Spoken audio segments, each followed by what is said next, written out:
Hello, everyone in YouTube land. Jason and Wyatt back for another Memory Jogger podcast. Uh, Yes, this same 2 months in a row. I know. we might end up this being a habit after all. Yeah.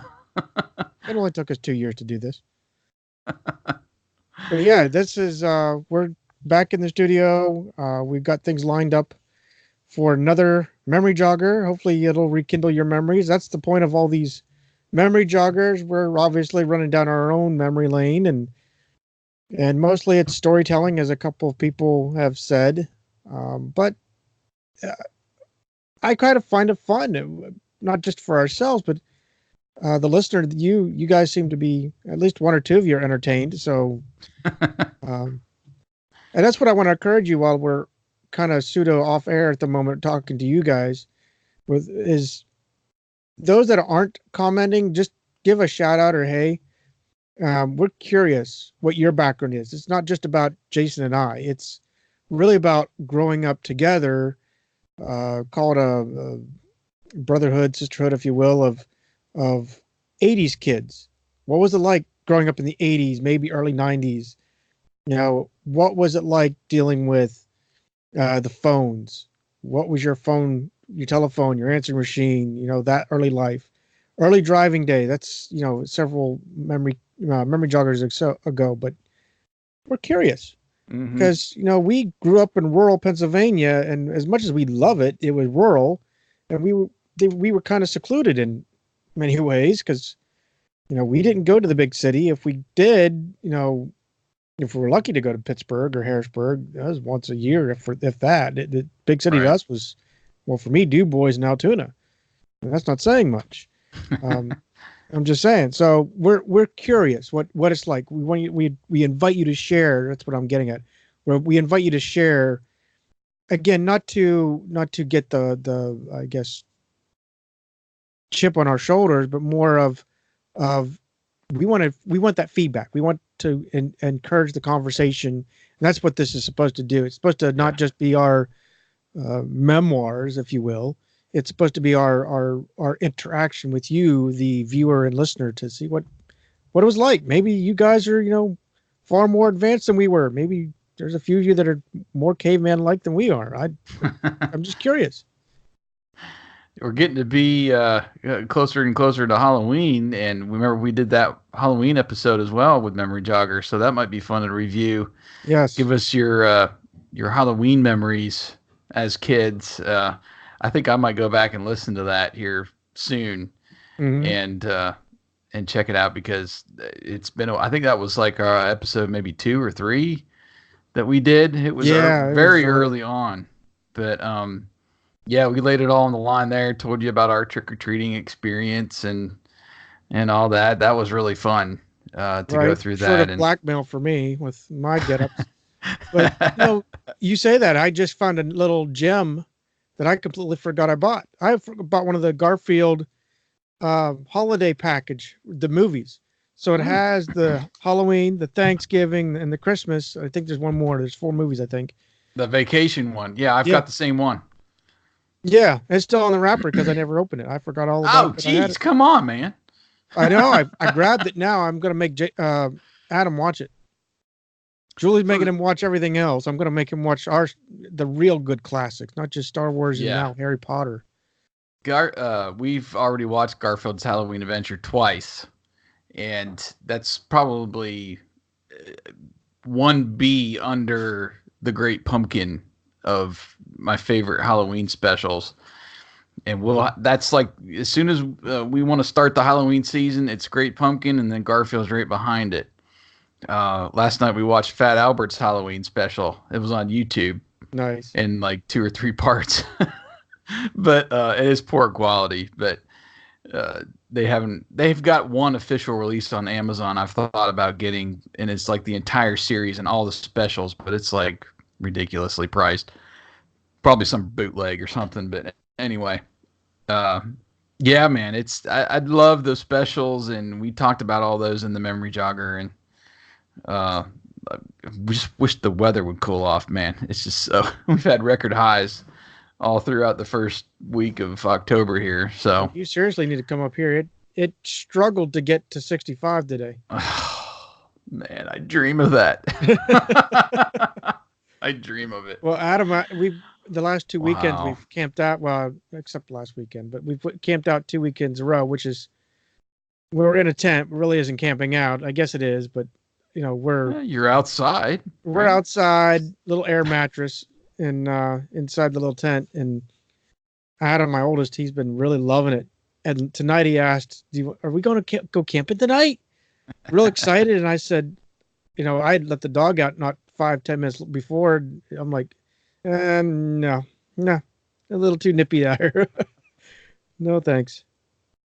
All right. Well, let's go ahead and get rolling with the podcast because we got some fun stuff to talk about tonight. All of our old home video gaming memories, and kind of put all of the stuff, all of the puzzle pieces that we've laid out there into one. That's it. Show. Because it's been a piece here, a piece there, and we'll stay on it for a few minutes, and whatever ties into the topic of the week, and now we can just lay it all on the line. So this is going to be fun. All right, here we go.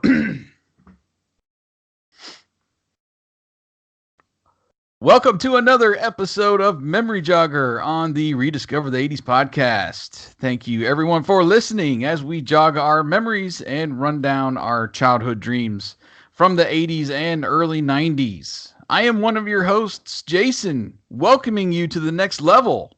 And now playing with power is my fellow host, Wyatt. How are you doing, man? I'm great. How are you? This is quite the interesting topic. It is all about our home consoles, home video systems, whatever you had back in the day. Mm-hmm. And we're including the early personal computers as well. Right. Because that was, like I've said before, my dad bought one so that we didn't game as much. We would learn a little bit more about computer coding. So that was the premise of why I got one. That was a little bit of a disguise, though, right? Yeah, it didn't. I did learn a little bit. I'm probably like 20,000 generations, removed from what is current programming now. Mm-hmm. But it was still fun to learn how to do things. The downside I had is before I got my little device, I'll talk about it later, is you didn't save anything. So the moment you wrote it, that's when you played it, and you hoped that you didn't mess up the line of coding. So if it did work, it ran until you decided to shut it off, and that was it. No saving. It was not saved, so you had to sit there for another 5-10 hours of programming to redo it. Yeah, that was the limitations of gaming back in the day, and what kept us outside probably a little bit more too was it was just you could play as much as you could, and once you completely died or once you got sick of doing the same thing over and over again, at least for me, I was back outside, so that was part of these early early home systems, even computers as well. So yeah, we are up to episode 20 now, and we're going to be discussing, like Wyatt said, our home video gaming memories, our consoles, and some of the games that we owned for each one. And we'll go through those from start until, I guess maybe up to about the mid-90s when we graduated high school. And we'll see how far we got in the in the console wars. But that is coming up. Just a quick reminder, I wanted everybody to go out and interact with us, like Wyatt was saying in the pre-show. You can do that in 3 different ways. Just comment to our show notes at rediscoverthe80s.com. You can find us on Twitter at InfamousWB for Wyatt and at RD80s for me, Jason. And you can also comment over there on YouTube. We'd like to post our recording sessions, give you a little pre-show and after-show as well sometimes.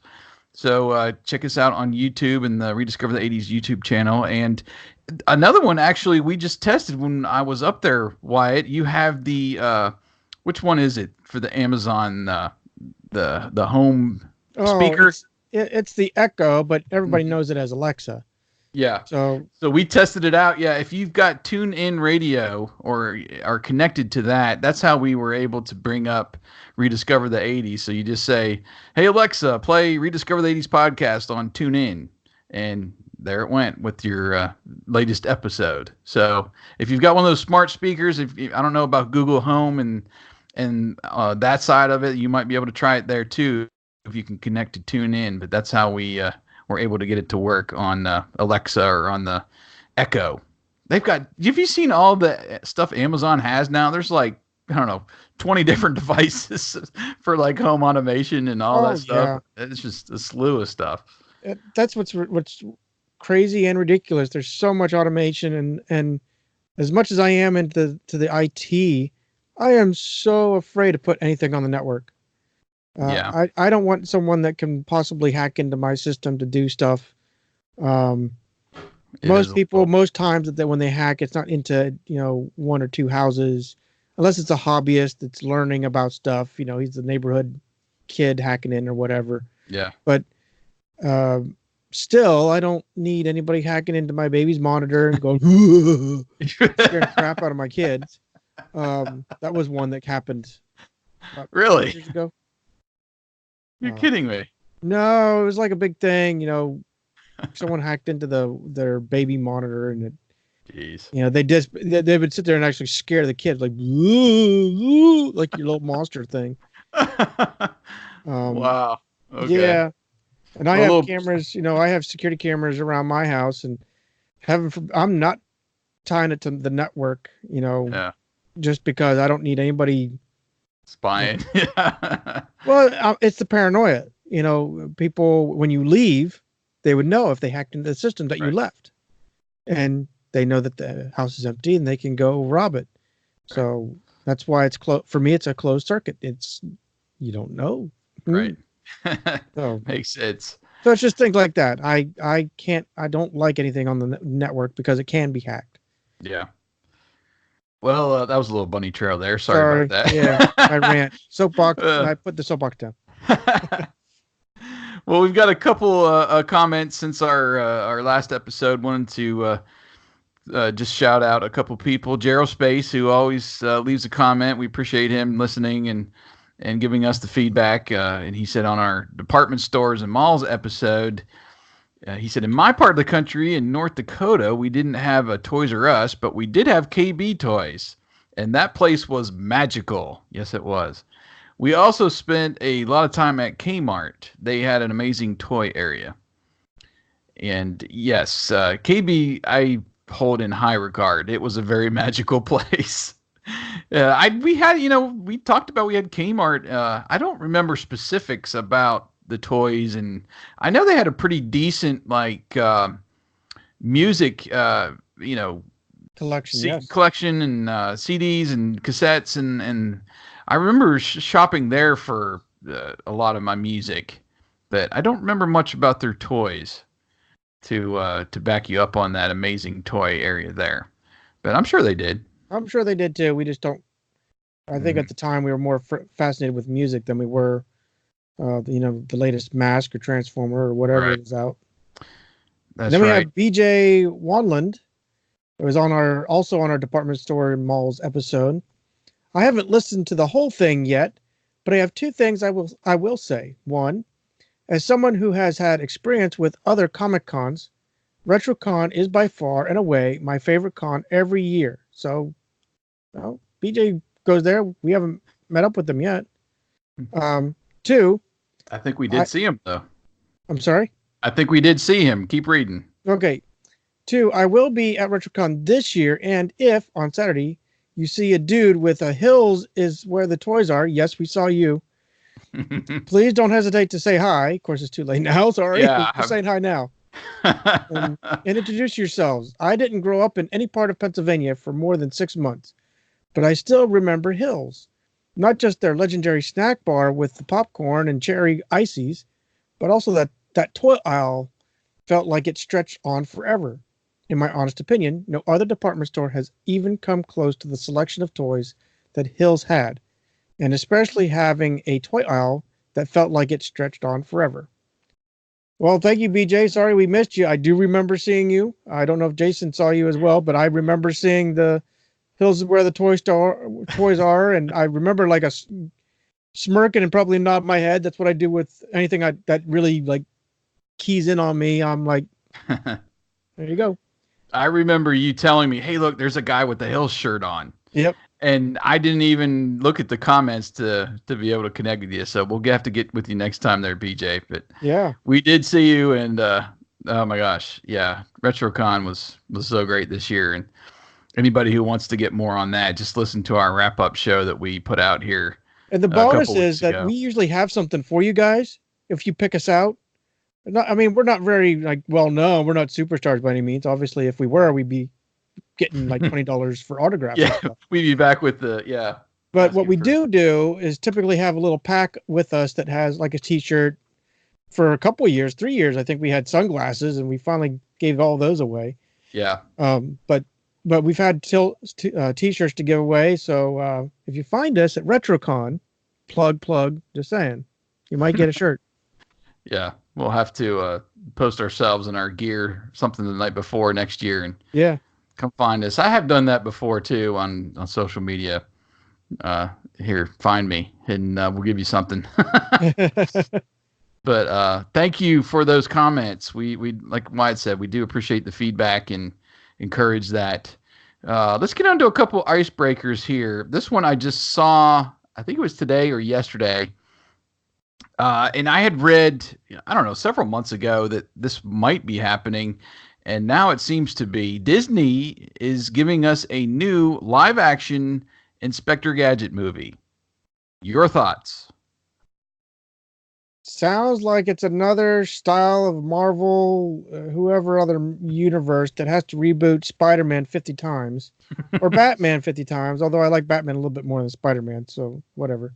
Um, but nonetheless, I mean, we saw the live action. Wow, it's been a while. Probably been what, 10, 15 years since the original the I live think action came so. out. Yeah. It was like late 90s, maybe early 2000s. Yeah. And I liked it, didn't like the Gadgetmobile, but again, I'm sourcing that. I'm leveraging that, the original was this sports car slash minivan, and they take this four-door.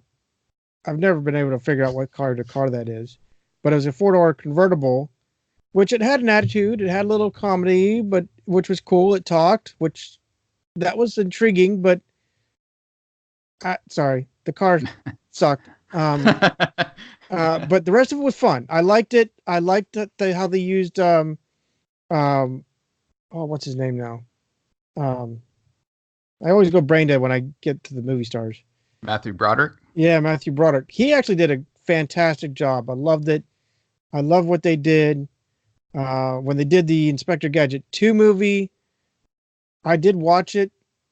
I, there's a reason why it's number 2. I'm just saying. Um, but nonetheless, it was okay. But it just, I think Matthew Broderick did it right, did the character justice. I wish they would have gone a little bit more cartoonish, where Penny was more involved. She was involved in the first one, but I don't know. Yeah. That's my take. I guess I shouldn't parallel with the cartoon, but that was my basis. So Yeah. I was looking for that basis. Well, I remember watching the first one. Yeah, probably it was a Blockbuster rental, Mm-hmm. something like that. And I remember seeing it on, flipping past it through when we still had cable and, in the early 2000s. And uh, I just really wasn't impressed with it at all. And the second one was straight to video. It was not Yep. released in theaters, and they switched it over to French Stewart playing Gadget. I don't remember much of anything about that. I'm not sure if I've ever seen that one. I don't I think I did. The have. only thing I liked about it was French did the voice better, a lot closer To to the old Don Adams. Yeah. yeah, because does have that kind of similar voice, so he got closer. But the thing is, with the way he does the characters, just about every character I've watched, I realize it's probably the guy's face, but he kind of does this. Yeah. He does. Just like the third Rock character. He doesn't seem to He's like change it much. his Just eyes are saying. closed. Yeah, his like eyes are closed and kind of scrunched up, and I don't know. Yeah, it wasn't Inspector Gadget, but I think for the new one, they're gonna have to cast somebody really good.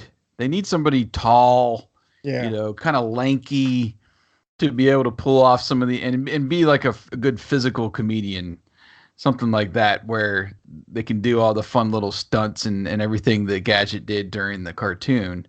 And they have to have a good, Penny and did they use Brain at all? Brain Yeah, was they in had a the dog. It was a first. beagle, but it didn't, Wasn't really. yeah, it wasn't like It the Brain wasn't that we Brain. know. It wasn't the Yeah. character with the little, portable kind of cell phone on him Yeah. with his collar to Yeah. go. "Ruh, The ruh, ruh, collar ruh, ruh." the And collar Penny knew phone. exactly what he was saying. Right. Yeah, the collar phone. We got to have that in the new one. And yeah, just give us a fun story. Get Dr. Claw right. We got to have a good voice for that.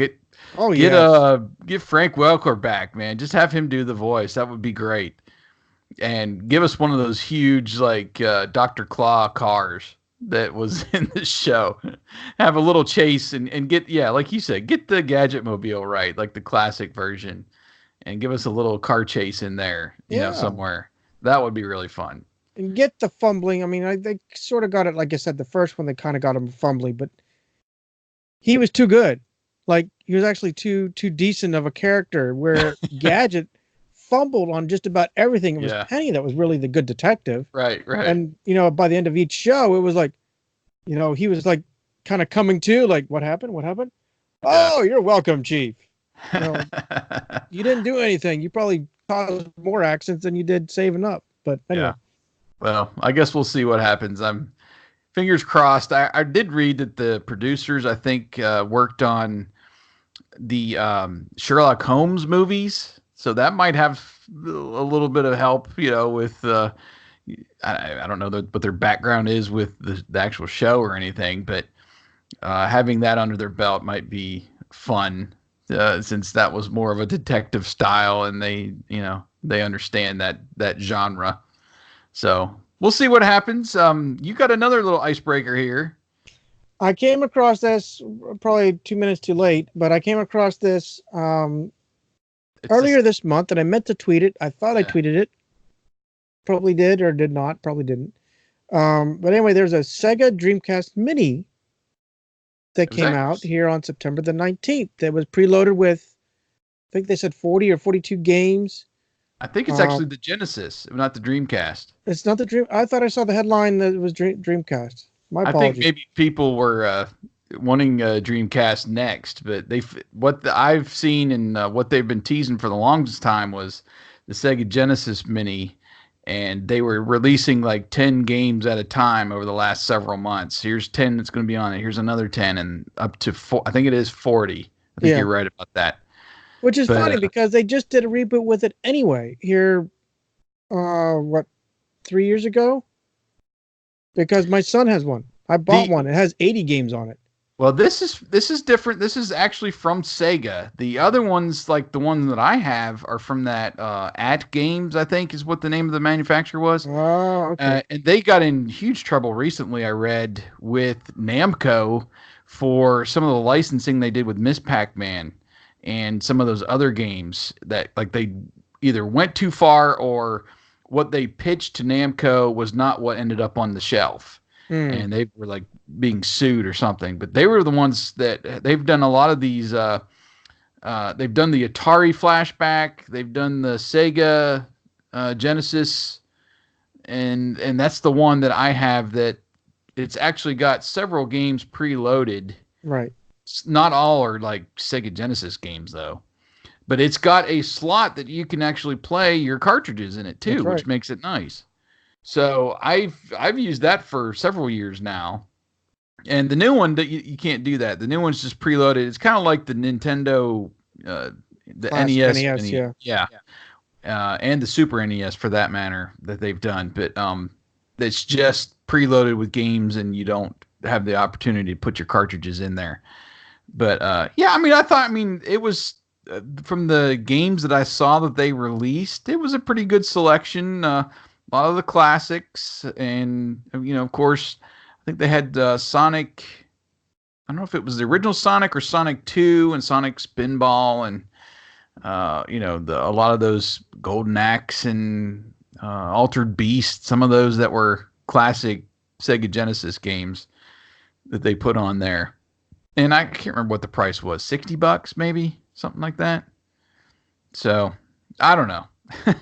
I kind of like, if you're like us, which I know Wyatt has a lot of his cartridges, Nintendo, and I've still got a lot of mine, and I've used those retro systems that you can play several different console games on.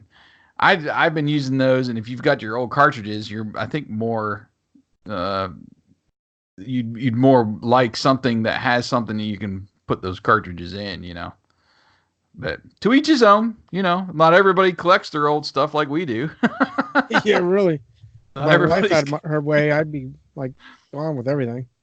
Not everybody still, blows into the cartridge to get the dust out and pops in, their original Nintendo. But some of us do, so we we like to utilize those as much as we can. Right, that's it. So yeah, that was something that I had my eyes on, and was like, there wasn't enough games on there that caught my eye to go out and want to buy it. But that's a good segue, though, at least into our main topic this week, main topic this episode. And I don't know, where do you want to start? Do you want to start with kind of your thoughts on like your first system, or do you remember like before you got your first home console, were you begging your parents to get a certain one, or kind of dropping hints that, hey, we need to have some video games up in here? I think I did have kind of an interest in video games. I don't know who it was. Well, I know a neighbor of ours had I think it was an Atari, but they actually had the paddles, the little spin. Right, those came with the original Atari. Yep. Yeah, they had that, and I think it was the next years when we finally got one for Christmas. The one that I have, the system I have. But we didn't. I don't remember begging too much. Maybe we did, but I don't remember saying too much. Maybe this game was cool. We get to play Pac-Man or this, that. I don't remember going overboard, going, Dad, I need it. Dad, I need it. Mom, come on, let's go. I don't remember going like nuts for that. How about you? Well, I remember having like those little LCD games from Radio Shack and stuff that I'd play with in the car. I remember it would have been around 1984. My cousin and my aunt and uncle came in from Texas, which was a pretty big deal. It was when my grandfather passed away. And my cousin, who I've only met that one time, shamefully, he gave me an LCD game that was Burger Time. And it was great. I loved playing it. And I don't know, I remember just playing with that on little road trips because my other grandparents lived 2 hours away. And so I was stuck in the car for 2 hours, and I'd break out those games. And I remember having a Pac-Man watch that we were, I think I remember taking it to school, and they were like, no, leave that at home, sir. No, that's not allowed on school premises. So I know I was into little games like that. I had the old like red light Mattel football and basketball games that you move the little red dots around to score a touchdown, and I had the baseball. It was baseball and football that I had, and my uncle gave me those when I was real young. So I know I was into gaming, but I don't remember like a specific time either on begging for Christmas or circling in the Sears catalog, I gotta have the 2600, I gotta have the Nintendo, or anything like that.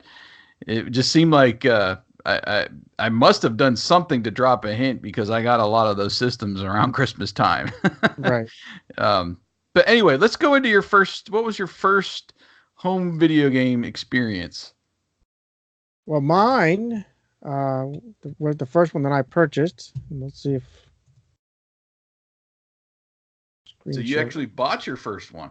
I did not buy it. This Hmm. is my first Christmas present. I hope Okay. screen share is working. I don't have a confidence feed, I just still see you. of course. And your pot. There we go. There we go. Okay. Oh, yes. There it is. There it is. So it's right now my system is actually buried in a box. So forgive me, I don't have it in hand, but I still have that system. I had this guy right here. Yes. Tell With everyone what that is. This is a Texas Instruments TI 99 4A. And this little device sitting right here is what was called the speech synthesizer. Yes, this was an add-on if you wanted to hear it speak. So one of the favorite games is Parsec. That was like the standard game that came with it. You'd have was it? I can't remember how it went. Like Danger, Stand By. We had Alpiner. Jason loves that game. You know, Oh, um, yeah. one of the favorite lines that we always do to each other is when the game ends, when you fail, it says, "Game over. Press redo or back," and it's actually in that kind of pausing thing. Yeah. So that was one of my first games or consoles. We had this. Well, obviously, I still have this. And there was like here, you have this little strip, and that strip was your function buttons and how you turn things on and off and whatever. I think the reset button, you know how you have Control Alt Delete on our computers. Right. It was this plus minus sign and this functions button. Hit both at the same time, and it returned you to the home screen. And because we're here, Uh-oh. Look at you. You've got the emulator. I do. This is I this is Alpiner. I don't know if it's pumping the button through. can see you moving it. So this is Alpiner. This is one of the games that we Oh, my had. gosh. You list. Now, was there did those come with joysticks, or did we do everything on the keyboard? We did everything on the keyboard. There he is. There's the Oh my God, there's a Alpiner climbing up snake. the trees. Where's the skunk? Here's the campfire. So, We yeah, found out that this is the safe way to go up. Like here, yeah, you you're see like fallen in the debris. middle. Half of them And here on you are. You one got the. side and half of them on the other. I don't know why my music's not coming through. That is funny. Oh my, I have not seen that in years. So, but I mean, that's one game. Let me see if I can find the. This one is another one that we used to love to play. Hunt the Wampus.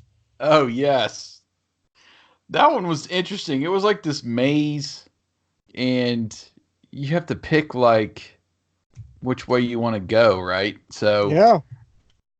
yeah, there's your little. Uh, Oh, now that what? leads you to a swamp, is what I called it. The green. That led you to the swamp, and there the red told you that the guy was close, but you didn't Yeah. know where he was, and you hit Q, means you shooting the arrow, and you shoot the arrow to the guy, and oh, he got me because I didn't get him. Uh, And I don't know why the audio's not pumping through. But you could do reveal the map where he was actually hiding.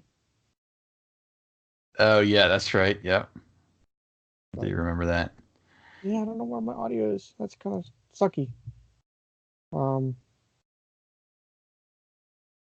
Anyway, so that was our Texas Instruments. I later on had an expansion. I don't know where. I just saw it not too long ago. The cassette player, right? Yeah, that was the expansion, a cassette player. Where'd it go? I just saw. I saw one here. Yeah, right here. Mine was black, but you tied it up right here with a couple Yeah. cables. Classic And cassette player, like single yep, it was a regular cassette. Yeah. cassette. You could throw a cassette in there, whatever cassette you had spare. I still have one in my mixtape collection. Um, and it screamed just like you hear a fax machine. So you hear that coming through. It would remember it, and that's how you saved your programs later on. But before then, you couldn't save them, and that was like I said, that was the thing. There's the joysticks. Yeah, I that don't I had. remember those. I don't remember using those. I used them a couple times, and they were so not in sync with whatever you were doing. So They look a terrible. little like the Atari 2600 with just a larger button. Yeah. So this came out June 1981. That's when What this thing came out. what was the memory and stuff on there? Does it have it right there? Right there, 16 kilobits of RAM. Look, it was a whopping 3 megahertz processor. Wow. Oh yeah. Wow. Now Yeah, you're playing with power. and then you could get here was your expansion. This expansion got you, I think, what was it? That was 16K of RAM, 26 of ROM. This expansion, where is it? Look, you can clip a coupon. 32K Wow. right there. That's Now this guy had the insane. expansion. If you can see this Yeah. mod and mod and mod and mod, and there's your modem. And you just used a regular TV, right? Oh yeah, hooked it right straight up to Yeah. a TV. I thought I saw it right there. This little dude right here. Select channel 3 or 4. And you Yep. could go from antenna, which was standard TV, Right. or your modulator, which was when you were playing the game. Yep. That was just like the Atari. Yep. You had those two silver prongs in the back to hook your the end to the TV to. Right there. Yeah. And then you had the switch back and forth. And I think at one point, maybe that was the Sega that I had. You chose either channel 3 or channel 4. I don't know why they gave you that choice. Uh, I don't know. I don't think it really mattered, whatever your preference was. But oh man, yeah, I remember coming over and playing football. That was where you'd pick a play and you had to look away, I think, and then the other player would pick a play, and then the little dots would battle it out, try to do the football play. I'm trying to think what else you had. What was the one with the toothbrush and the That was Jawbreaker. Jawbreaker Jawbreaker? 2. And it was semi close. Is it? I don't know if screen share's up again. Not yet. Not yet. That was like close to Pac-Man, but had its own little take on that, right? Yeah. Here's football.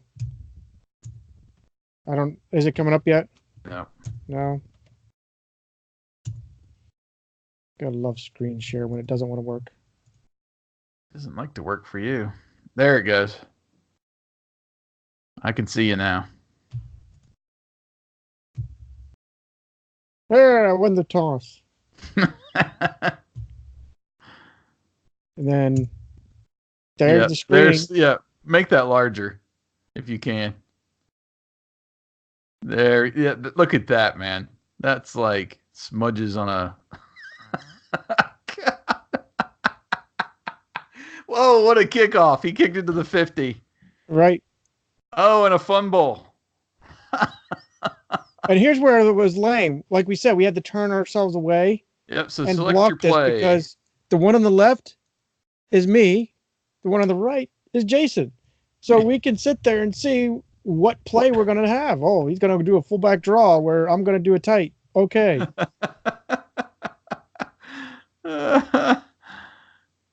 Look at that. I mean, that's the equivalent of that old electronic, vibrating football that you would do.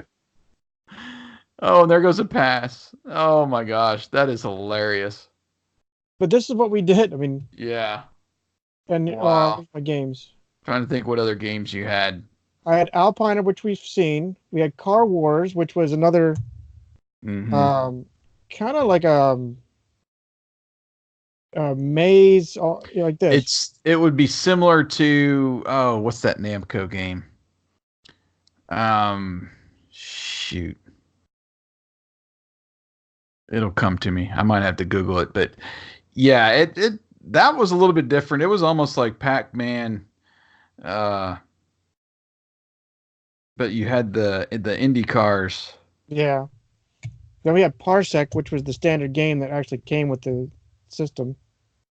Rally X. If you've ever played Rally X, you know what I'm talking about with the car wars. It's similar to that. Try something. I have an older version of this. Did the sound come through? I just heard it. I don't know if it's playing. Is it playing through? No, I don't hear the sound. I can see it, but I can't hear it. Really? Just look at that start screen. That's glorious. All those colors. I got nothing. No sound. No. I finally hear it. You're not getting it. No. Oh, that was good. I remember many time playing that console computer over at your house in those games. Yeah, we never did any programming. It was just all about the games. I gotta find the. There it is. Which one is that? This is Parsec, which is the original. There's the game that it comes with. Yeah, that was a little bit like Defender. Remember that game? And then you overheat. If you laser shoot too much, it overheats it. Like that.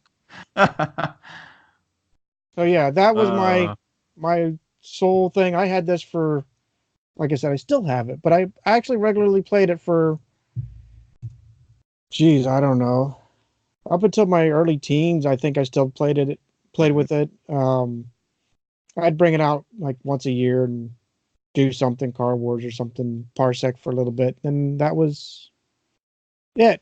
So now it's your turn, since I've hogged up the last 15 minutes. No, that's all right. My first home gaming console was the Atari 2600. Like I said, I don't remember a specific. I don't even remember which year. I almost thinking maybe like 1983. So I would have been 7 that year. That might have been the year that I got it. I'm pretty sure it was a Christmas present. And I played that thing for a long time, probably up until the later 80s. And then I remember just kind of boxing it up and it sitting in my closet, just for the, having the other consoles, the newer consoles, just didn't compare. So, I think your screen share is still on. Mine? Yeah. At least that's all I'm seeing. But anyway. Sorry, I thought I turned it off. No, it's fine. I don't have any stuff to share like Wyatt. You came prepared. Well, here, I'm sorry, I'm going to take it just for a second. Sure. These are the games. This is 4A Flyer, which was a flight simulator. Very terrible. Blasto, that was actually kind of fun. I can't remember too much, but I remember having fun. Protector, this is another cartridge. They started changing the style. Yeah. Protector, I don't remember. But here's my Alpiner. Mm-hmm. Car Wars. Football, and I had an edition. Woohoo! Edition. You did a little bit of learning. Yeah. Here's my Jawbreaker too. Yeah. So it was like Atari, which the different style of cartridges. Some were that just standard square black, Atari cartridge, and then some of them, like I had a Demon Attack. That was from, I can't remember what the company's name, Imagine or Magix or something like that. It was a silver. They were always like a silver label, and then they had this like little lip at the front. And then if you think about, I think it was Masters of the Universe that I had, it was a real skinny long one and had like a triangular front, the Atari cartridge. But I was big. I remember getting it. I remember. Uh, I don't know. Like I said, maybe I was 7 or 8, and I would play it inside on rainy days. I was outside most of the time, and I would use it inside when I needed to because even all these games that I had, I'm about to mention, I don't remember any of them holding my attention more than I don't know 10 minutes at a time, if that. And I guess I got a lot of games to kind of extend my session of playing games because none of them were really intriguing to keep me glued to the TV for more than 30 minutes. But I was huge in the Activision games. Activision was king. I don't know if this was a personal preference or if this is just something my parents said. I would just start getting them the ones that are these bright colors and they all have that the same kind of box style and art. But I was huge into all of the Activision games. I had a couple that I would play with my dad, but most of them were just ones that I would pop in and play myself. I had games like Grand Prix, Dragster, Barnstorming. That was great, where you are in the plane and you dip and go into the barns and watch out for the birds. Stampede, where you're on this horse and you're the guy with the huge lasso trying to rope the the stampede. Pitfall, of course, everybody knows Pitfall. That was one I remember doing a lot of searching around and maybe finally getting to a piece of gold or something, but I never knew what the end was or what the goal was. I just never solved that puzzle of what was pinfall and jumping over the alligators and going down into the caverns, avoiding the scorpions and all that. I had Kaboom. That was the one where they drop the bombs and you've got the three little things below. You're trying to catch the bombs. If you let one drop, then you lose one of your little holders until you're down to one, and then you're trying to catch all these bombs on the screen before they drop. It was about impossible after like 2 or 3 levels, and they started coming down super fast. Fishing Derby. I remember playing that one with my dad. Who trying to You're these two fishermen on either side of the screen. You drop the little pole down. And you're trying to snag a fish and bring it up. And then Keystone Capers. I love Keystone Capers. That one had the multiple levels. You had the cop chasing the robber, basically. And you had some elevators and escalators and stuff to get up to certain levels and try to track him down. That one was fun. The one that I played the most and the one that my dad, I got him to play with me the most was Freeway.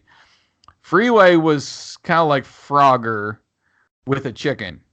And you had multiple lanes of traffic. I want to say there might have been like 5 or 6 lanes on each part of the screen. So maybe like 10 or 12 lanes of traffic. And there would be cars, trucks, semis with their, full tractor and trailer going down each lane. And all you had to do was push your chicken up. That's the only move you had with your joystick was to go up. And you're just trying to go up, avoid all the cars, get to the top as many times in a certain time period, more than your opponent. And Dad and I mean, that was just something simple that Dad didn't mind playing with me, I guess, because he hated video games. But Freeway, Freeway was one of my favorites just because he would play with me. And I remember the neighborhood friend Tim coming down playing Freeway. Some of the other weird ones that I had, like I said, I had Demon Attack. That was like, I guess maybe a little bit of Space Invaders. These huge, like, birds mainly would come down, shoot at you, and you try to shoot back at them. Some of them would split into 2 sections, and then you'd have to get, both of those sections once you hit them the first time. I got a lot of mileage out of that one. Masters of the Universe. I remember having that one. That He-Man and the Wind Raider just kind of flying around. I don't even remember what the the object of the game was. I know it had like multiple stages, and when you got to Skeletor, there was this like weird, colorful pattern you had to make your way through. It was hard as crap. Haunted House, that one was fun. You're mainly like in the dark and you're like looking around. Can't remember what the object of that one was. If you're looking for specific things or what. That had really cool box art too. I remember that. I did have Pac-Man. Pac-Man was the horrible port that everybody makes fun of. That was as much as E.T. was in that landfill because they just made so many copies of it. I did have basketball. That was that was crazy to watch. And I would play something like that. I did like ice hockey. That was fun. You could like bounce the puck off the sides, and it was pretty simple. Defender. I got a lot of mileage out of Defender and Missile Command. Those two. I did play those quite a bit. Again, not for a long time. It was more or less 5 or 10 minutes with this game, and I'll try another one. And then you just, the more games you had, maybe the longer your session would be. Just a few more that I remember. Superman, that one was fun. You could change him in and out of Superman with the phone booth, and I think you're trying to rescue people. I remember like dragging people across the screen on Superman. Combat, which I think came with my system. I got the one that was later. That I don't remember having the paddles. I just remember having the regular Atari joysticks with the red button or orange button. Did not have the paddles. So I think mine came with Combat, which was the tank battling maze game. I think that was the standard for those later releases of the 2600. And then Outlaw. Outlaw was where you had either it was a two-player game. I think you can play against the computer too, but you're basically trying to shoot the other person like the old West Outlaw Showdown. And there would be like cactuses and stuff in your way that you'd have to kind of shoot through to get to your opponent. That was pretty crazy, but that was that was all of the games that I remember. It was more than I remembered having, just thinking about it. But as I'm going through here and compiling, I had a lot of cartridges for my Atari 2600, and it met the purpose of keeping me occupied inside when it was, bad weather or just for some reason was sick or didn't want to play that day outside. But again, it was nothing that if my friends were calling and said, hey, let's go play G.I. Joe in the woods, or let's go, ride our bikes down to Buzzards or over to the cemetery, back the trails and stuff, I was out the door. There was none of those games that was keeping me inside away from riding my bike or, playing with my neighborhood friends. So that's my Atari 2600 experience. And as our YouTube viewers can see, Wyatt had to step out for a minute. So I'm here talking to myself. I'll take a drink. Maybe I'll cut this out of our YouTube experience. Maybe not. But yeah, anxious to hear what we've, again, told you our first two consoles. We've still got a couple more to go to once Wyatt returns here, but anxious to see or hear about what your first consoles were. And was it the Atari? Did you come in at Nintendo, which I think we'll probably be talking about next? That would be interesting to hear from you guys and how much home computing you did, because the only computing I got was either over at Wyatt's house or at school. At school, we had the Apple II, like the Macintosh, I think it was, that played the old floppy disks. And we played a couple games there. We were allowed to mainly, like typing games. Trying to remember what else we played. There were some adventure games, kind of like Oregon Trail and Treasure Island, that you kind of chose your path and you tried to, make your way towards the end of the game that way. Just text-based stuff like that. Yeah, that was all we got at school. Or it was over at Wyatt's house playing those games, which is practically like playing Atari 2600 because we didn't do much computing with his computer. It was all about the games. So we never got the like Commodore 64 experience. Some of the early Atari computers. I know a lot of them had some gaming options and did a lot more, had a lot more capability than your, just home consoles like Atari 2600. But and he's back. He's So back. sorry. I'm the Rambler. You must have been rambling. Yeah. We'll see if I cut that out or leave it in or not. But anyway, I went through all of my Atari 2600 games there that you can see. Did you have an Atari at your house, or No. so any of those games mean anything to you as far as Atari, or when somebody mentions Atari 2600? Did you get to play that at anybody Someone else's had one. house? Someone had one, an Atari, and I can't remember who it had. They had the Superman, which I played. I liked it. Um, Pac-Man was okay.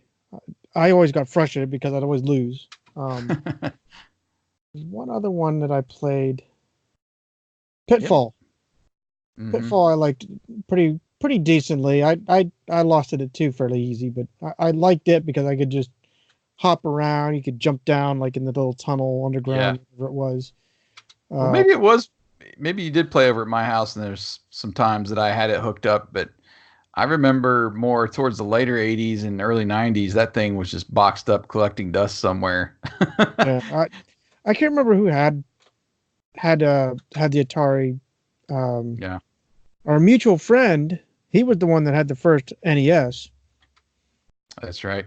And that one at least I was a little envious because man, he seemed to have at least all the Super Mario games, and Yeah. I played between Fireball Island and playing Super Mario 3. Yeah. It was I don't know, it was like being at a Toys R Us or something at his house. Yeah, we've said it before. Our mutual friend Leaf, he was the rich kid, we'll call it.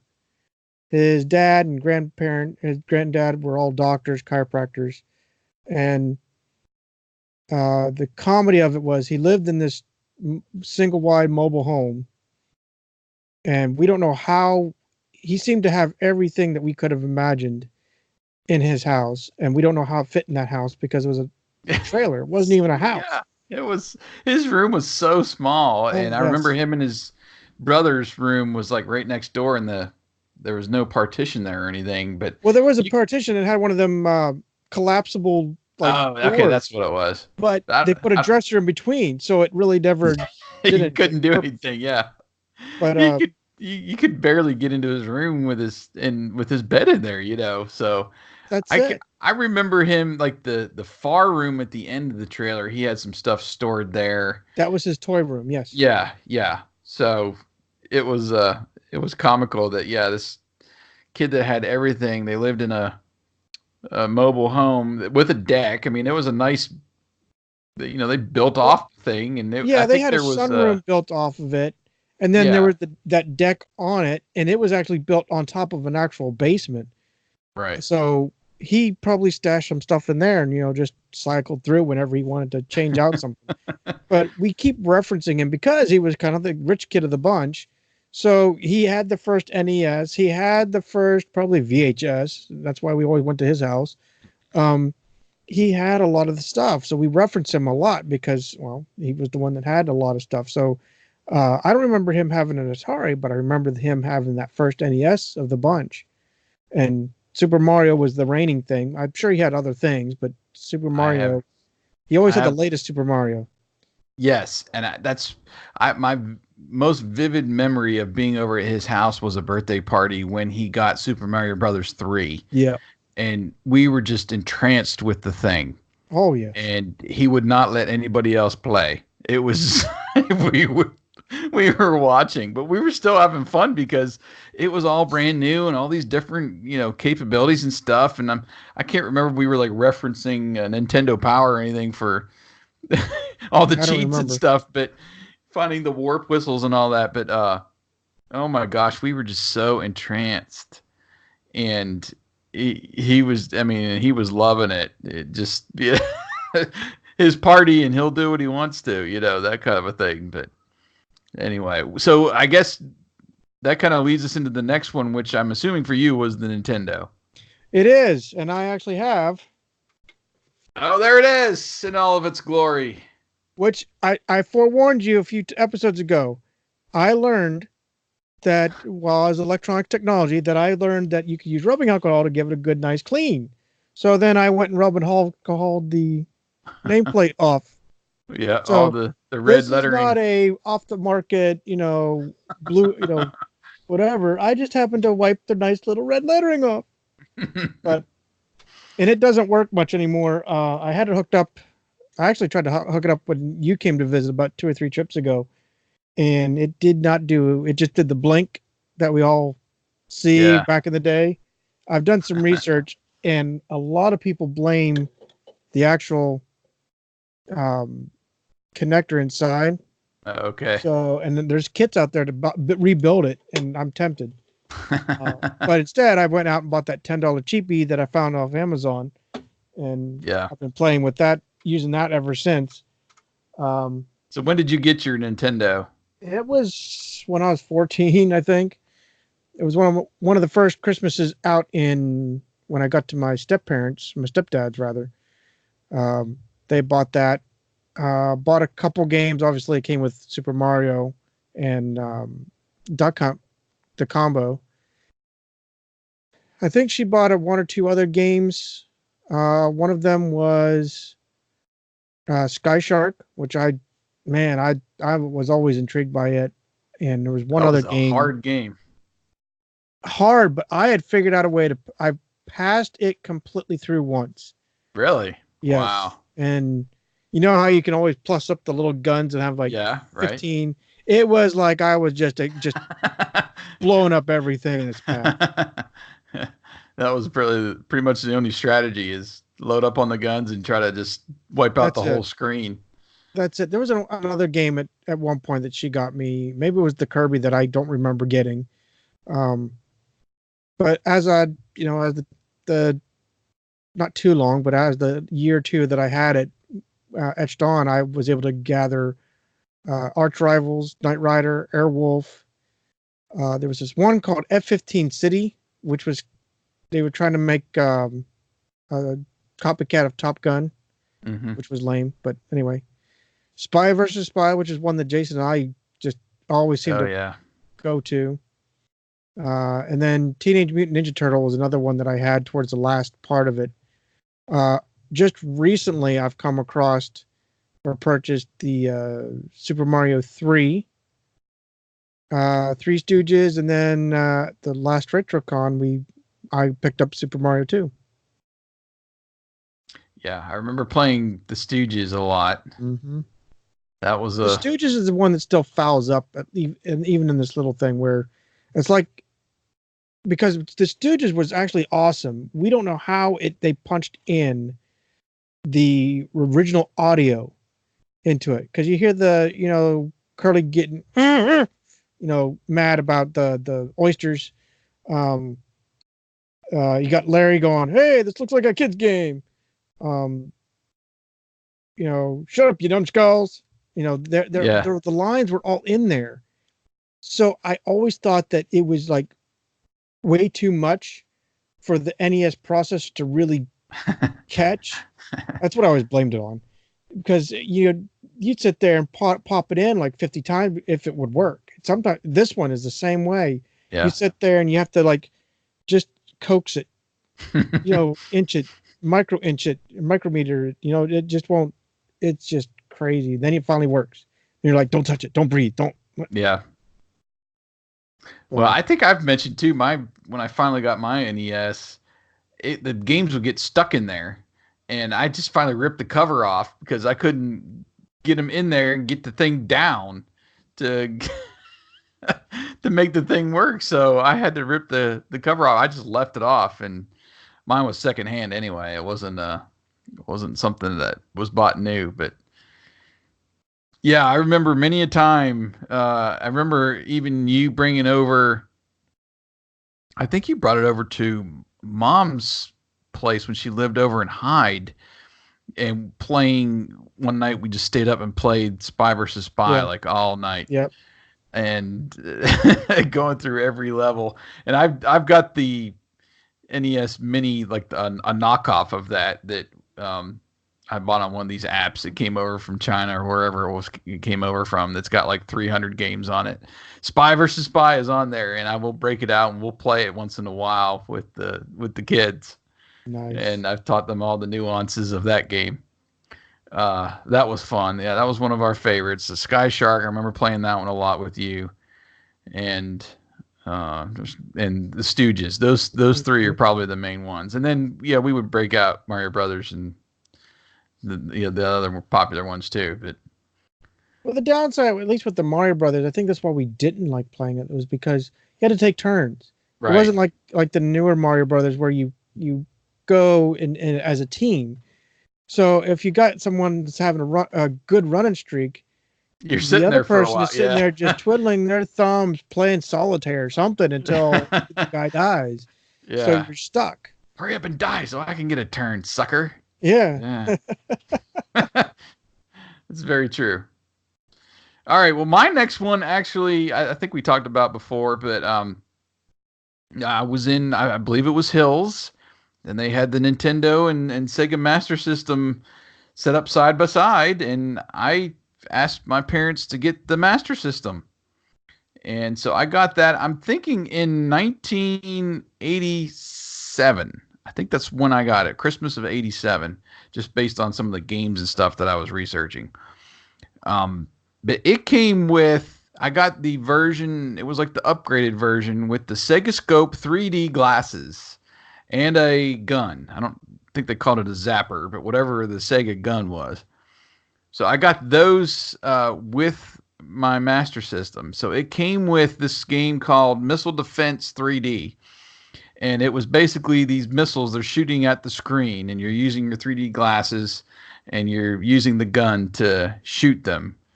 And then I got Zaxxon 3D. I love Zaxxon. That was that kind of weird where you're going from like corner to corner on the screen almost. That kind of flat plane style. Very unique game to play in the arcade, and I got that for the Sega Master System. And then a few months down the road, my glasses, one of the way it worked, they just like flashed or something.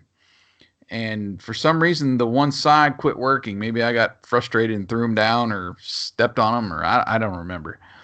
But my glasses quit working. So those two games were collecting dust for years because they were kind of fuzzy when you're trying to play without the glasses. And when you only got 1.5D, like I say, yeah, it's hard to play the game. But the game I played the most by far on my Sega Master System was Outrun. I loved Outrun. Loved playing that in the arcade with the shaking wheel. I mean, that was always one that I went to in the Clearfield Mall. But Outrun, I would play, and I would try to go through every possible scenario because, you know, the road always split. Once you made it past your checkpoint, you go left or right. And through the maze, I think you had four stages, 4 or 5 stages. You know, you could go left. You could just keep going left. You could keep going right, or you go left, right, and you try to find all the different patterns and go through the different stages because they were always set in different places. There were some with like stone ruins that you would drive through, and there was beaches and deserts and all different kinds of stuff. So I would try to do every single way to make it to the end and try to beat the game.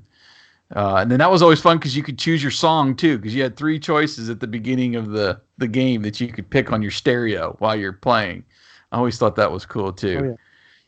But that was the game that I got the most out of on the Sega Master System. I had several sports games. They're all called Great. It was Great Basketball, Great Football, Great Baseball. Played a lot of those, mainly the baseball game. I remember you could hit the ball like way out of the stadium, and that was always like the best thing you can do. And then the basketball was based on countries, so it was like the USA, Canada, you know, it was almost like Olympic basketball. And then pro wrestling. Pro wrestling was great too. You had they weren't really based on any current wrestlers of the time, but you had like the luchadors with the masks, and then you had the just different tag teams. It was all tag teams, and you could each one of them had their own separate moves you could do and learn how to do them with the controller was part of the fun too, with the combination of the BA button or holding them both in and then figuring out how to do all the moves from each character. And then Alf came along. Alf came out, I think, in the early 90s or late 80s. I think I bought that maybe on a clearance whim at a Value City or Hills or one of those places. Brought it home. I was a huge fan of Alf. That thing was a hard game. It was just all about trying to find pieces of his spaceship to leave Earth. And it was one of those games where you had to, I need to get this to unlock this so I can use this to defeat this, and then I get a piece of the ship, and then I got to go to this place and I got to find this. But you were given none of that at the start of the game. So it was all about just trying what would work here and there and asking your friends or whatever you could to figure out the puzzle. And I do remember getting the ship together, and then there was this end game where you had to fly in outer space, and it was pretty hard. But I think I did beat it at one point. But it was a really tough game. But that was it for Sega Master System. I had maybe 1, 2, 3, not even 10 games. I think I had the whole time I had my Master System. And those kept me occupied and plugged in, mainly Outrun, like I said. And I would play those for a lot longer than I played my Atari 2600 games. So I had that for several years. And then when I got to the next level, which we'll talk about, that one collected dust. I don't remember even breaking out Outrun on that one. I might have once in a while just to get my Outrun fix. But I remember that one being boxed up and put away too. I don't have my original 2600. I do have one of these, which we'll get to, but I don't have my original Sega Master System anymore either. I'm not sure what happened to that, if I sold it or what. So what happens after your Nintendo then? Did you get anything else beyond that? No, I didn't get anything. I know we've talked in a previous episode where we've had the little pocket games, the little Tiger games. Mm-hmm. I had one of those. I still don't even remember what I had. It was a sports or something. I don't even remember. But because Nintendo was closer in my teen years, I really didn't play it for all that long. Did you have a Game Boy? No, never had a Game Boy. Never had a Game Never Boy. had a portable game system other than, like I said, the that Tiger game. I never really had like one that you can change out games, like the Game Boy or even the Sega version, whatever they call it. Game Gear. Yep. And Atari had the, what was it, the Lynx, I think? Yeah. Those all came out kind of like early 90s, I think. Yeah. When the Game Boy just took off and did gangbusters. But yeah, I never had a Game Boy either. It was all about those little LCD games, and I had I remember a few. There was one that was a 2-player baseball game. It was like Talking Baseball or something. And one side was the pitcher, one side was the batter, and it would have like a little announcer.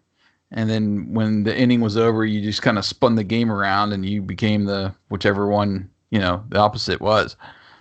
So I remember some of those kind of in the early 90s happening. But the next one for me was the Sega Genesis, being the Sega guy. I think it was probably around 1991 I got my Genesis. And I remember our classmate Jim, he had one, and I would go over to his house, and then he would come over to my house sometimes to play. But I remember mainly staying over at his house, and we would play all night. This was during the basically basketball. We would play Madden. This is the early part of Madden football, Mm-hmm. 94, 95. We played a lot of that. I remember we would try to, on the kickoff, kick the ball towards the side, and then we would burst down the sidelines as fast as we can with the guy on the very end. And we would sprint as fast as we can towards the dude that caught the ball. And we would dive and jump. And if you hit them in the right spot, the right time, they would bring out the stretcher. And we thought that was like the most amazing thing ever. We brought out the stretcher. Yeah, they got to take him. We injured the guy. I remember doing that with Madden and staying up and playing seasons. And the same with Bulls versus Lakers and Bulls versus Blazers, the NBA games. We would play seasons. We'd play the full playoffs, stay up all night, and play those, mainly those, the Madden and the Bulls and Lakers, Bulls and Blazers basketball. My favorite game, I always loved Sonic. I had the original Sonic. I got Sonic 2. I remember through our trading post, this is about the time we went down to the trading post and would trade in games. Oh, yeah. And at some point, I got Sonic Spinball. One of my favorite cartridges was the 6-pack. The 6-pack had 6 games on it. I think it had the original Sonic. It had Streets of Rage, which I love Streets of Rage. It's like a Double Dragon type game. I think it had Super Hang-On, Columns, and then like Revenge of Shinobi. I think those were the 6 games. Maybe Golden Axe was in there, but that was great because you had 6 games on one cartridge, man. Can't beat that. And they were all pretty great. I would play them all. And then when we got to college, or when I got to college, it might have been before that too. I got Coach K basketball, which was college basketball, and I'd play seasons of that as well with some of my buddies there at college. So this was like the probably 96, 97 years. We would play NHL hockey too, playoffs, everything. We'd play seasons of that while we're in the dorms, staying up and all that. And then at some point I got PGA Tour golf, PGA Tour 3, I think it was. Arch Rivals, which I think we played some on your Nintendo, yeah. Wyatt. Yep. I remember buying Family Feud, but I don't remember playing it much with anybody else. Reason why I remember it because it had that bullseye game at the beginning that told you like how much money you were going to play for in the fast money at the end. I do remember playing that, and then NBA Jam. Oh, that was great too, where you had the secret codes and you could be like the mascots from the teams and stuff. I love playing NBA Jam. So that was the main games I remember for my Sega Genesis, and I know that I traded some back and forth, like we talked about before, with the trading post down by the movie theater, because you could trade them in for $1, and if you had the game and the instruction manual, and the one you traded in for did not, you could get it for free. That's right. It's crazy to me. It was mind blowing. And I remember trading out games all the time just to beat them if something I liked, something I didn't like. Just take it back and let's get something else. And it was a great system. I don't know how he made any money off of it, but it worked. And that's how I got finally got my NES. Was I bought one from him. Again, it was a piece of crap because the games got stuck, but it would work. And I would go down there and trade in games. Some of my favorites there, I played the crap out of Double Dragon 2.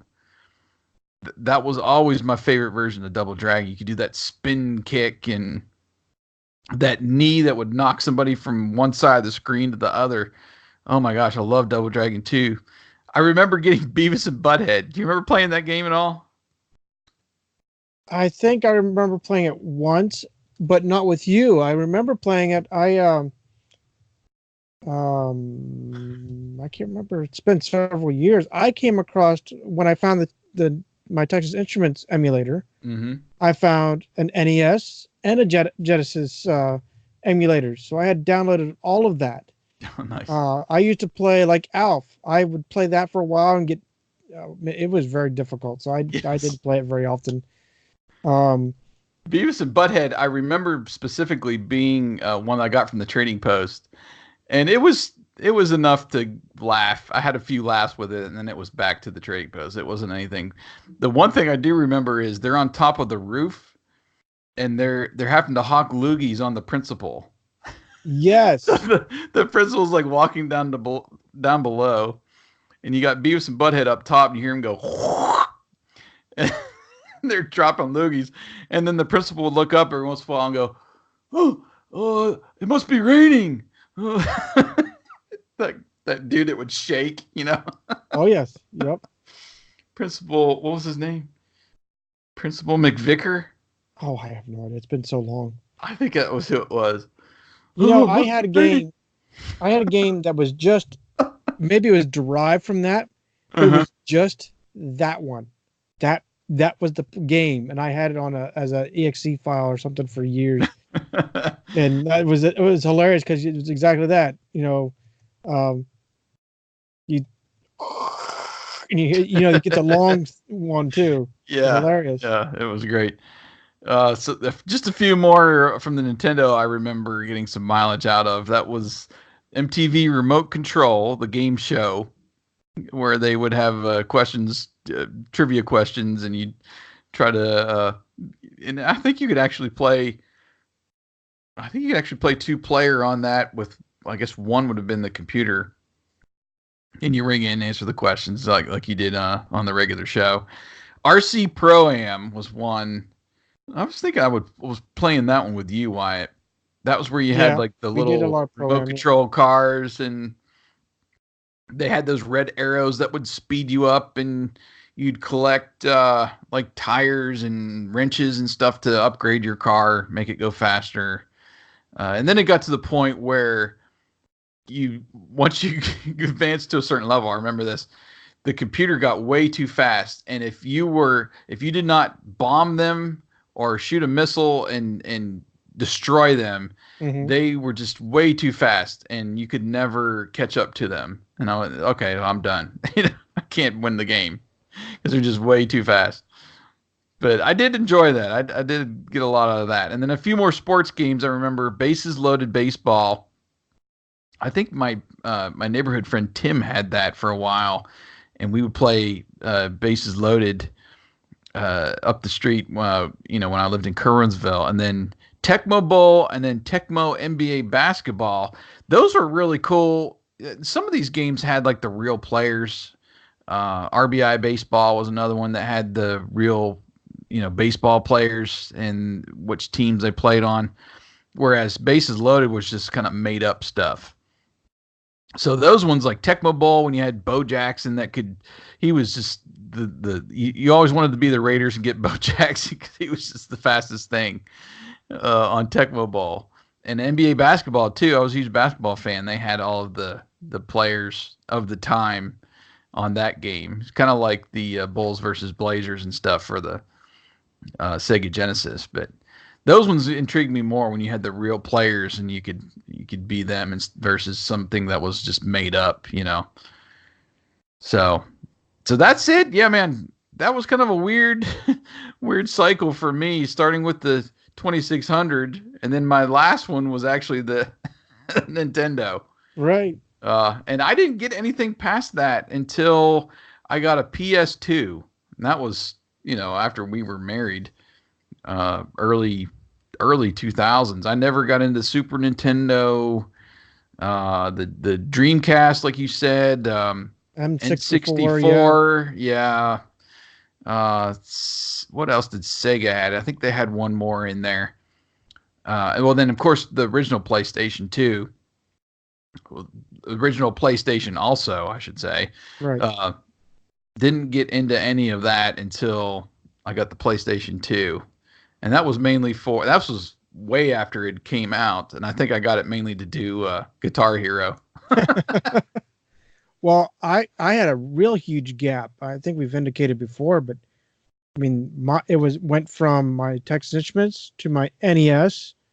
If you want to include a computer, I had a computer before that, like a regular, I'd say modern day Windows based. Mm-hmm. But game system, we didn't have anything until we got a Wii. and that was when did we get a Wii? I think we didn't get one until we got here to Maryland. So it was, geez, when I was 14 till sorry, trying to do math in my head right now. I was 33 ish, 34. Like almost 20 years. Wow. Yeah. So I did buy, for nostalgia purpose, I did buy the PlayStation Dukes of Hazzard games when they came out back in the day, but I didn't have a PlayStation. I was when I bought them when I was stationed in Korea, and one of my coworkers, he had a PlayStation. He knew I bought them. He was with me when I bought them, but I joked with him because I said I didn't even have this game. I found a little emulator you could, some kind of mod you could put in your computer it was a CD software emulator to try to make it play. It did, but it would crap out about halfway through. It was like the computer couldn't run it right or something. So he invited me over one day, and we, he said, here, have your fill, see what it's like.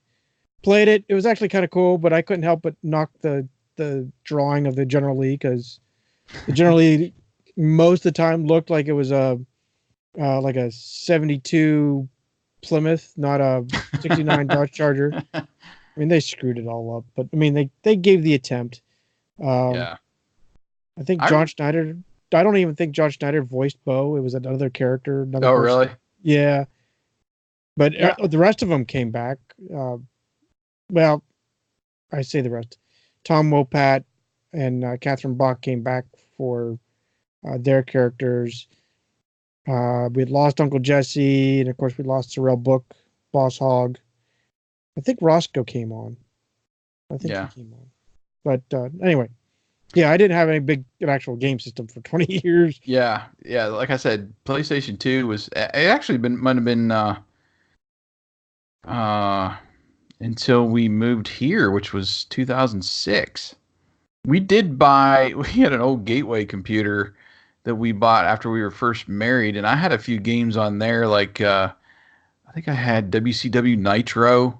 It was like a wrestling game, and there was some kind of off-road game that I played too that was just CD-ROM stuff, and we had the Game of Life too. We would go through that, but I even remember Jackson when he was younger playing a little bit of that. But the old days of CD-ROM. We tried to play that Game of Life over the network, and it was. Did we? Yeah, you and I we tried it, and it was one of those where you had to like open. You're technically opening a port on your internet to like remote desktop or something, so you both could play it, and it took us like. Sometimes like us, when we're just trying to get a memory jogger to put together, it's like takes us 20 minutes to finally get it to sync up. And we finally just gave up on it after we got it to work once. We tried it again. It was like the same system. It was like 20 minutes, and we're like, this is not worth it. So it was much easier to go back to our Yahoo Messenger games of Battleship Pool. Yeah. Yahoo Messenger, rest in peace. Yeah. It is no more. Anyway. All right. Well, we've got through all of our games. We're anxious to hear what you guys have to say about your, what was your first home console? What were some of the games that sucked you in, got you from playing outside maybe to want to stay inside more after you got that? Please let us know in the comments and everything, and we'll move on. What did you have something on your mind maybe for next time you want to talk about? I have the list up. And I don't know. I'm trying to remember what we were all talking about. And of course we're probably next time we'll get together for a memory jogger will be in November. So there's the opportunity there for maybe something holiday-ish, Thanksgiving, or I don't know. We could be to the point where we might want to do something Christmas, or I think we did do our what was it, our first or our best Christmas gifts we received or something in the 80s. Yeah, we did like our top 5 Christmas gifts received. We never did any Christmas specials or anything around, Thanksgiving we wanted to do. There's not much there at Thanksgiving, really. The parade and whatever else. Not too many Thanksgiving specials. There's Charlie Brown and Right. some other ones. What else is on the list? Maybe stood out to you. It's your turn, right? It is now. Um, I've been going down the list trying to think of what to do. What was the one you mentioned last time that I was kind of back and forth with? I think there was something you mentioned. Can't remember off the top of my head. Now you put me on the spot. I think it was the funny lines and quotes and the one-liners. Oh yeah. Because we always, everybody, especially in the 80s, everybody can resound off like what you talking about, Willis. Most people know what that means. But there's a few that if you heard it, you'd be like, dang, it's an 80s line. Where do I know that from? Those lines that you just know, you might not be able to put your finger on it, but you know that they're famous.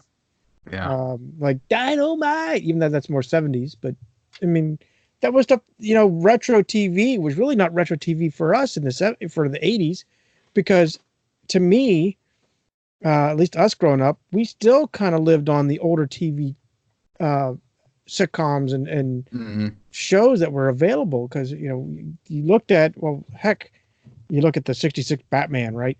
We were always anxious to see old Batman. And we didn't realize he was that old until we probably read the date on the credits right. or something. We're like, wait, MCM, this is 20 years old? What? What? Yeah. Yeah. Well, and even like several of our shows, the Dukes, Chips, trying to think what else were Magnum PI, A-Team. They all actually started in 79, 78. Yeah. Before they rolled into the 80s. Right. I think maybe the A-Team was a little bit later. But, yeah, Magnum PI, I think, was right at 80. I know Chips and Dukes. But, yeah, I mean, there was a lot of crossover. We associate some of those as maybe 80s. But they were, really split. Right. The Jeffersons. I mean. The other thing I was thinking about tonight was I added to it. We have a line in our little list here. One of it says suggestions is under TV shows. You have a couple suggestions, but one of them is a review of that show. So obviously don't go line by line like we do with Mask, but maybe talking about, kind of reviewing Airwolf or something that was a famous one, a relatively famous one, or one that's near to our hearts, Golden Girls, something that we can sit there and go and watch even for a few episodes, or even watch the whole thing and say, man, I remember this. Well, I don't remember, the second, Knight Rider versus Goliath, but I remember the first one. Yeah. I mean, that could be something where we've got tons of memories as kids and we're so fixated on them as kids that now we can still go back and watch despite the technology or the whatever fashion of the time that turn a lot of people off. I can go back and watch an episode of the A-Team or Knight Rider, Airwolf. So that could be something. What shows did we connect with as kids that we're still watching today? Like the same episodes and stuff, and the ones that we just can't get enough of. I just been talking a lot over on the Retro Network about streaming services and how some are jumping, and now we're getting more. We're getting more powerhouse streaming channels coming, like Disney Plus, and NBC's going to have Peacock and all of these, and they're all kind of circling the wagons around those shows. Oh, yeah. And I think you've got it set to where, they've shifted from Netflix to Hulu to Amazon Prime, and from month to month, everything just seems to kind of change, and you can never find, if you want to watch an episode of Knight Rider, it used to be, oh, hey, I can just go to Netflix and watch it. Well, who knows where it is now? It might be on the NBC app or something. Right. That could change from next month and go to a different app. You've got all of the physical copies, the DVD sets and everything. Yep. And I think we're, for at least us who want to watch those shows, we want to be able to watch them when we want to watch them.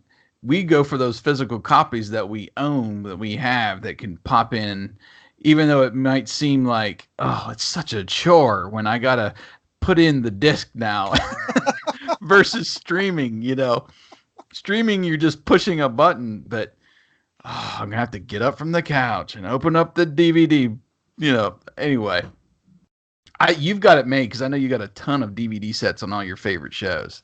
And I've done pretty much none of that for TV. Well, I got a lot of movies, but not TV. So TV, you've got it made. I got into that DVD craze when they were coming out, and I should have just waited because you wait 5 years or even 2 years, you see they're in the bargain bin, and I should have done that then.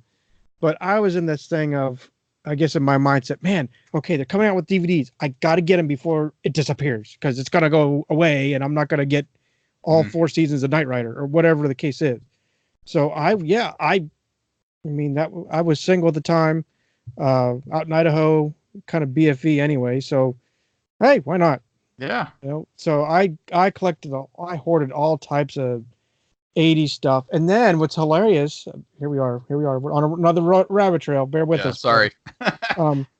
So these people are going into like watching the Blu-rays. So they've got the Blu-ray version of like Knight Rider, and they can sit there. Some of them will say, oh man, I see the camera reflecting off the fender of Kit, or Airwolf. Man, you can see that it's really like a greenish gray. It's not black like we all thought it was, just it's the hilarity of what you now see that you couldn't see because the lighting and the cameras were kind of terrible in almost that way. Too good. Yeah. You see, to make it night, you'd see they put this lens over the camera so it looked dark. But you see kind of faded headlights, which was terrible because you see faded headlights, but you see shadows, nice bright shadows in the one of the Knight Rider episodes. I still remember one of the Knight Rider episodes where he's pulling him up in this jail/camp, one of the early episodes, and they dump this guy in the camp, but you see shadows all over the place, but you see headlights on Kit. It's just ridiculous. But all that to say, the Blu-rays are what's killing it. If you want to hide stuff, I mean, there's again, Kit's dash, right? We all think it's a brand new dash. They actually took out the old Trans Am and put it in there. No, these guys are hilarious with the Blu-rays because they'll say, "Oh, I caught it. I caught the corner. Did you guys see it?" I'm like, "What do you mean corner?" So they're looking at the dash.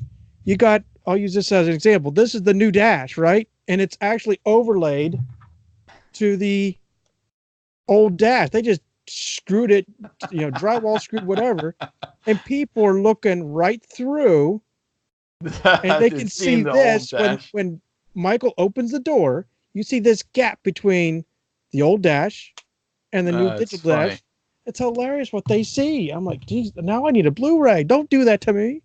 I bought all of them. I don't know. I don't know if I'd want to go that far if it's that high definition and that clear. And there's some movies I would just love to. I would prefer almost to pop it in a VCR and watch it that way, just because I remember, like Back to the Future. I remember that being one of the early rentals that we did, and just that. I don't know, the whole graininess, the tracking you got to adjust. I don't mind all that stuff because you're still getting it. It takes you back more being able to pop in the tape, right, versus this beautiful high definition with extra whatever clarity that maybe you can see mistakes and stuff on, or see. It just seems a little bit weird watching it that way. But see, I like that. I get it. I've the last few years, it started with that Will Smith movie, Bad Boys, where I'm in the movie theater, of all places, the movie theater. I'm watching this movie, and all I see is a stinking boom mic. The entire movie doing this. I'm like, are you kidding me? They can't even edit that out. I don't even remember what Bad Boys was all about because I was still focused on the mic. I was focused on this through the whole friggin' movie. So, but that intrigued me because I now like, oh wait, I just saw Kit's fender get dented. Wait, he's invulnerable, right? You know, or you see someone take 3 takes with, they put the cigarette butt out on the sidewalk. Well, you see three cigarette butts. So obviously it took 3 takes before they got it right. I'm like, geez. That was from one of the Dukes of Hazzard movies that came out in the 90s. Oh, really? I remember that. The guy walks down the steps, puts out the butt, stomps it. But then you look, and there's 3 of them. Oh, took 3 takes to get that scene right. Okay. That's funny. So I like the mistakes. I like learning it. But yeah, we're going down a lengthy bunny trail right now. Well, what do you any idea what you want to do? You want to sit on a little bit, or I don't know. No, we usually tell you guys what we're going to do. I think we're going to have fun with these one-liners. It might take a little bit more research, but I like the old one-liners, and maybe we can find some famous ones and semi-famous ones where we might reach back beyond 80s. Mm-hmm. Like I have one up here just for an example for like the Honeymooners. One of these days, Alice. We can all still associate that. We know that came from somewhere famous. But I remember watching that late night in WPIX. I do too, but I remember the In Living Color version too. Oh, yes. Oh, my gosh. All right, well, we'll figure out how to format that, and that'll be fun, man. That'll be fun because we've spent so many lines back and forth with each other over the years, even through text messages. Countless. You'll start something, and then I'll keep going. We'll go back and forth on, I don't know, some Three Stooges episode or whatever. But yeah, it's uncanny how those movie lines really impact us and how much I still use to this day. Well, there was a season where I think both, at least I felt like he was going through a low spot. I don't know, it was just busy or whatever. And I would literally put on the subject line of his email, wouldn't even put any text in the email. Just, I'd throw something, a Stooge line probably at him, geez, I should know my Stooge lines by now, but oh, you dumb galoot, you gum the works. And then, whenever he gets back to it, it might be just that split second he gets back to it, but he'd reply that, and then he goes, you got 4 kinks, and they're not in the back. In the back, yes. Stuff like that. So. Oh, gosh. Well, that'll be fun, man. Looking forward to that. All right, well, you want to take us home out of here? Yeah. Hey, thank you once again for running down our memory jogger. You can follow us on rediscoverthe80s.com. You can find us on many of the social media websites. We are part of a lot of streaming sites as well. Well, rather podcast sites. So Stitcher, TuneIn. We're now on, obviously, through your Echo / Alexa device. Mm-hmm. So, hey, grab us wherever you can. YouTube, you can see, obviously, you can see Spotify, iHeartRadio. Yeah, we're trying to get into everywhere we can. That's it. And again, like we said at the beginning, if you're seeing anything, please interact with us. We want to hear Facebook, our website on the show notes. We like to hear what's going on, what you guys grew up with. We really want to do, and we will spend the extra couple minutes to share your comments on air. So please, we welcome you. Please interact with us. And as we close, dig dug your way through Burger Time, then Donkey Kong, but don't pitfall your way back to the future with your arch rivals in Spy vs. Spy. Outrun your afterburner through the tunnels of doom, but we are not a parsec away from the next Memory Jogger. Very good. Way to go. All right. Well, thanks everybody on YouTube for watching these these recording sessions. Get a little behind the scenes look at Wyatt having to tend to the babies, and that's exactly what that was. Our wife had to do something with the laundry, I think, to just change it out. And she said the babe was losing it. So, and she's like, "Oh, I think he's probably just hungry. So just pop a bottle in him." Okay. Well, we Can do it what we be? can when we can. That's it. Can it be a bottle of Dr. Pepper? I'm just saying. All right, peeps. Well, we'll talk to you next time. Thanks for watching, and make sure you subscribed and leave us your comments on this episode. We'll see you next time. See ya.